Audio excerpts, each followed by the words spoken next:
ఇద్దరు అమ్మాయి కలిసి చెత్తని ఏరి చెత్తని కాల్చేస్తాం. ఆ చెత్త ఏంటిది? ప్లాస్టికే. ఆ ప్లాస్టిక్ మంట పెట్టడం వల్ల ఎయిర్ పొల్యూషన్ జరుగుతుంది.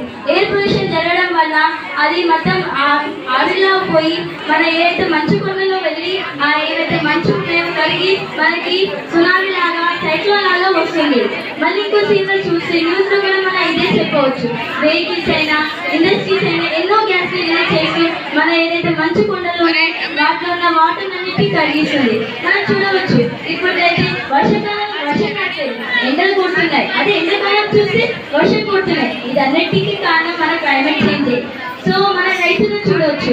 రైతు ఎంతో కష్టపడి చేసి అప్పు చేసి ఎంతో మన పొలాన్ని నాశనం చేయకుండా దాన్ని సరిగ్గా వాడుతూ ఎన్నో ఫెర్టిలైజర్ని యూజ్ చేస్తారు. కానీ లాస్ట్కి తెలిసేదేంటి? అది కెమికల్ ఫెర్టిలైజర్. అందుకే మనం న్యాచురల్గా కెమికల్ ఫెర్టిలైజర్ యూజ్ చేయకుండా న్యాచురల్గా ఫెర్టిలైజర్ని యూజ్ చేద్దాం. ఇంతకు మా స్కిట్ని ముగించి మేమందరికీ ధన్యవాదాలు చెప్తూ థ్యాంక్ యూ.